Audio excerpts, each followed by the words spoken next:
Bonjour, c'est Cryptoly, j'espère que vous allez bien en ce dimanche 15 octobre 2023. On va faire une vidéo sur le narratif Bitcoin. Et oui, on a quand même beaucoup de nouvelles en ce moment qui tombent autour de Bitcoin, au niveau du développement, pas forcément au niveau des cours, ça va changer un petit peu, mais au niveau des projets de développement et comment on pourrait donner une seconde vie, ou en tout cas des nouvelles utilités à Bitcoin qui, par défaut, a toujours eu une conceptualisation plutôt autour de la stabilisation et de la stabilité, et c'est ce qui est par les BTC maximalistes, et le principe de cette vidéo, ça va être passer en revue un petit peu les différents projets, comprendre comment la hype va se construire, ou peut se construire, et comment en tirer profit, si jamais c'est vraiment un narratif pour le prochain bull run, et est-ce que ce sera un narratif digne de la finance décentralisée ou des NFT, ça, je vais vous donner mon avis dans cette vidéo.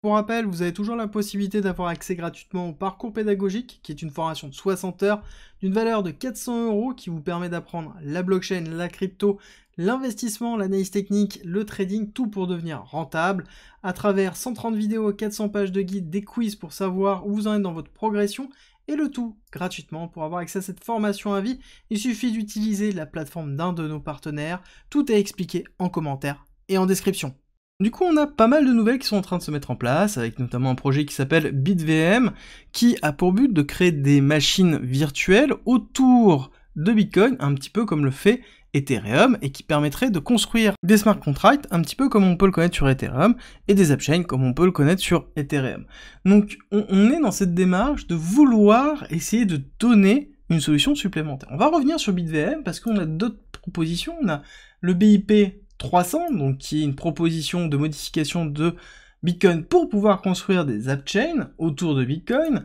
On va avoir forcément Ordinals, dans lequel on a cette notion de créer des NFT sur BTC, bien que c'est très très loin de ça. Il faut comprendre que les Ordinals, et on va en discuter tout à l'heure, sont un bout de papier, un post-it mis justement sur le Bitcoin, mais on est très loin de ça. On va regarder l'évolution de Ordinals, justement, des volumes, et voir est-ce que c'est une hype qui est en train de diminuer ou qui est en train de se stabiliser. Ça va être très intéressant. On va revenir sur d'autres projets qui existent depuis longtemps comme RGB qui est en cours de développement depuis plusieurs années et qui a pour but d'offrir des smart contracts structurés sur Bitcoin, et on va parler de Stacks qui a encore une autre visibilité, qui a une volonté à part. Je vous ai fait une vidéo il y a peu dessus, et je vais essayer à travers tous ces éléments-là de vous donner mon avis général et comment on peut en tirer profit si jamais ça arrive, et de quelle façon ça pourrait arriver. Est-ce que ça va impacter Bitcoin? Est-ce que ça va impacter directement les projets en eux-mêmes? Et il va falloir faire la part des choses en comprenant est-ce que c'est un projet qui est sur Bitcoin, qui valorise Bitcoin, ou est-ce que c'est un projet qui se greffe au-dessus, qui va essayer de créer une genre de FOMO pour que les gens dépensent leur argent pour ensuite tout simplement retourner à zéro. Et c'est très intéressant et très important de comprendre ça, parce que Bitcoin, derrière, et ça on le voit vraiment à travers justement le projet BitVM, où ça marque énormément, ça a marqué énormément aussi au niveau de Ordinals, c'est la séparation entre les Bitcoin maximalistes et ceux qui aiment bien Bitcoin et qui voudraient plus de Bitcoin, d'accord? C'est vraiment les deux qui s'opposent. Le fait que Bitcoin est censé être la stabilité, quelque chose qui ne bouge pas, le code qui reste inchangé, qui a pour but de garder la valeur, et on a à côté ceux qui veulent que Bitcoin devienne plus qu'une simple valeur refuge, mais un véritable outil, que ce soit à travers une base de données décentralisée et protégée, parce que c'est de loin la plus décentralisée qui existe actuellement, ou pourquoi pas un moyen de paiement structurel fort. Alors on va revenir sur la notion de moyen de paiement structurel fort, parce que BitVM est à la base quelque chose qui est censé structurer dessus. Je vous explique pourquoi. Parce que BitVM, on parle du fait que ça pourrait être un Ethereum killer, parce qu'on veut construire globalement l'équivalent d'Ethereum sur Bitcoin, sauf que les développeurs de BitVM qui sont à l'origine de ce projet-là expliquent que ce n'est pas du tout leur volonté, ce n'est pas leur volonté de remplacer Ethereum, mais de donner de la scalabilité nécessaire à Bitcoin pour aller plus loin dans tout ce qui peut être possible avec Bitcoin. Par exemple, leur but serait de valider jusqu'à 1 million de transactions par seconde à travers une multitude d'appchains, et de donner la possibilité à Bitcoin d'avoir des structures de layer 2 réelles. Lightning Network, qui est pour moi est encore à part dans sa notion de layer 2, mais on a cette volonté de pouvoir donner les armes à Bitcoin pour pouvoir avoir des layers supplémentaires à travers, pourquoi pas, des AppChain, pourquoi pas à travers des layers de scalabilité pure et dure, tout simplement, donc juste le fait de pouvoir produire plus de transactions, un petit peu à l'image des ZK Rollup ou des Optimism Rollup sur Ethereum. Et là, on a vraiment l'affrontement entre l'idéologie et l'utilisation, et c'est vraiment important parce que Bitcoin, ça a toujours été ça. C'est-à-dire qu'on a toujours eu cette notion d'élitisme autour du maximalisme bitcoinien, je dirais ça comme ça, dans lequel on a une volonté de protéger Bitcoin comme étant quelque chose qui ne doit pas changer, et tout ce qui est modification autour est toujours rejeté. Et c'est pour ça que c'est intéressant de voir comment on peut aller dans ce sens, à savoir qu'on a une volonté des personnes à dire bon ok, mais Bitcoin, faut que ce soit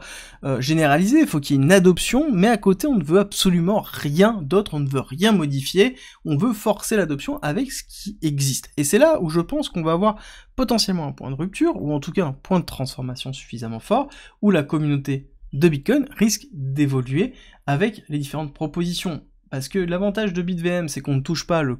corps de Bitcoin, le code ne change pas, on construit autour, alors que le BIP 300 est une modification structurelle de Bitcoin permettant principalement la construction des sidechains pour pouvoir justement construire des blockchains autour et avoir des blockchains ou des tokens qui graviteraient dans l'écosystème Bitcoin, ce qu'on appelle des BRC20. Alors, cette image du BRC20 n'est pas réellement l'équivalent d'un ERC20, c'est apparu avec principalement les ordinals, et c'est intéressant, et on va revenir sur la notion d'ordinals, parce que la notion d'ordinals, ça a donné la naissance au BRC20, comme quoi c'est des tokens qui gravitent sur Bitcoin, sauf que c'est totalement différent, parce que ce ne sont pas des smart contracts, ce ne sont pas des contrats intelligents qui gèrent le token, ce qui est le cas sur Ethereum, donc on peut offrir de la programmabilité à un token qui est sur la chaîne Ethereum, chose qu'on ne peut pas faire avec le BRC20. Et c'est pour ça que Ordinals est un point d'accroche intéressant qui a entraîné une réflexion sur est-ce que ça peut exister ou non, et de quelle façon ça peut exister. Et ce qui est intéressant de voir, c'est le volume et l'évolution du volume que l'on a au niveau de ce projet-là, parce que on pourra se rapprocher de ça et déterminer est-ce qu'il y a un intérêt ou pas. À savoir que Ordinals, concrètement, ça n'a pas d'intérêt pur et dur, ça n'a aucun intérêt, comme je vous l'ai dit, c'est un post-it qui est accroché à chaque bloc, qui représente soit une image, soit un texte, soit quelque chose, mais ça n'a aucun intérêt, ce n'est pas du code qui est exécutable, on est très très loin de la notion de ERC20, et même je pense que ce n'est pas la volonté d'Ordinals d'être du ERC20, c'est juste de montrer qu'on peut utiliser BTC autrement, et c'est là où c'est vraiment intéressant. Et au niveau du volume et des inscriptions dans le temps, on voit qu'on a quand même une trend qui est plutôt haussière, bien qu'on est sur un palier là, parce que depuis fin septembre, on est sur une perte de vitesse très très forte, donc je pense qu'il y a une forme de désengouement qui est en train d'avoir, mais ce qui est plutôt classique, parce qu'on se rend compte que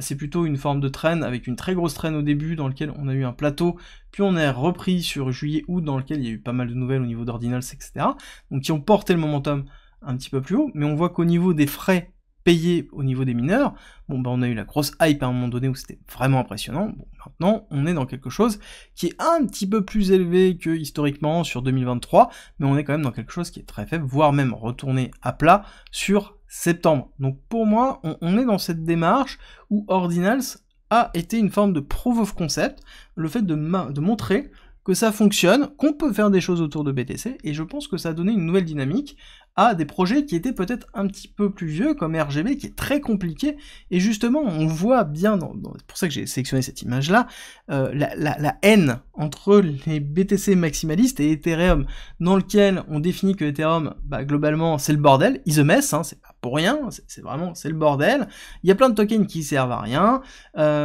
pourquoi on a besoin d'Ethereum, etc., etc. Et donc, globalement, on est dans cette divergence entre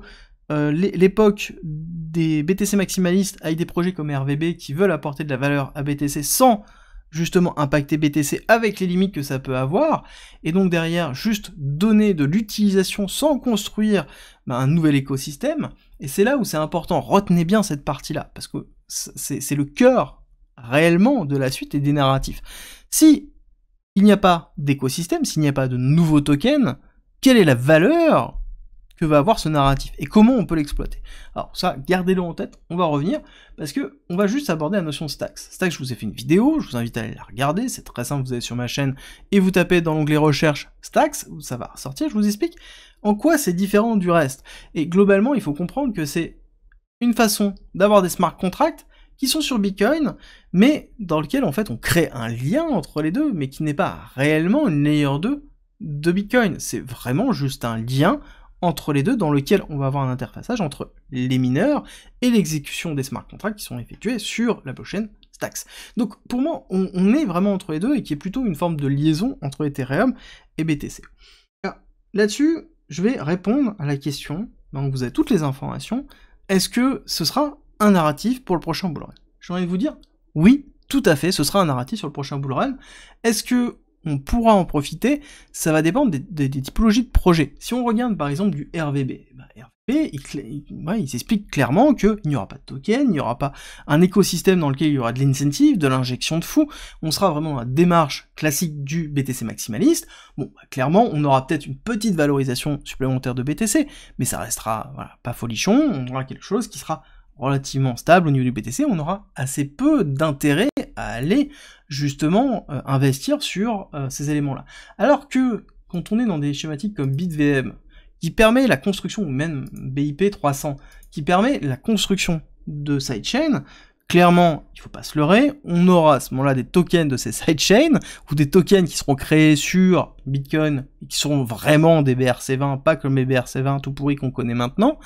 on aura des BRC20 qui auront un intérêt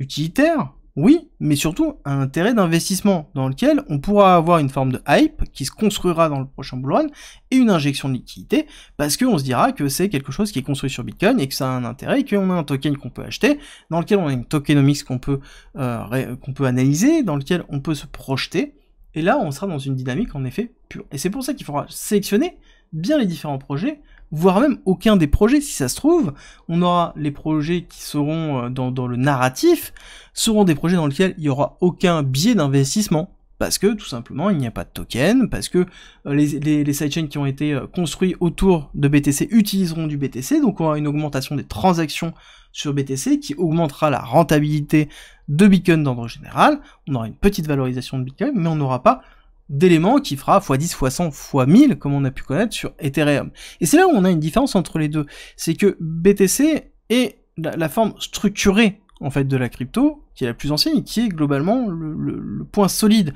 Le développement de Bitcoin est terminé. Le développement d'Ethereum est toujours en cours. On a encore 4 grosses mises à jour qui sont en attente sur les 5, 6, 7 prochaines années. On a quelque chose qui est en train d'évoluer, qui est en train de grandir. Donc pour moi, on a vraiment deux secteurs. Il y en a un où c'est l'ordinateur principal, et l'autre c'est la réserve de valeur. Et je pense que même si on construit des projets effectifs dessus, et on aura une valorisation de ces projets-là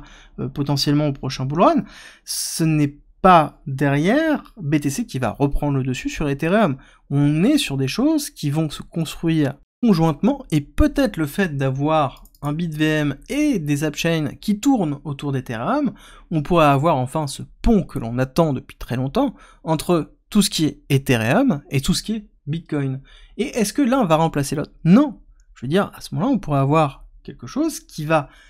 englober les deux et offrir enfin cette surcouche d'interopérabilité générale de l'ensemble des blockchains, et donc à ce moment-là, on aurait vraiment une solution complète sur la crypto, sur la blockchain, où on se posera pas la question, ah bah tiens c'est sur Bitcoin, ah bah tiens c'est sur Ethereum, ah bah tiens c'est sur Atom, on se poserait plus ces questions-là, et donc on aurait une véritable solution. Et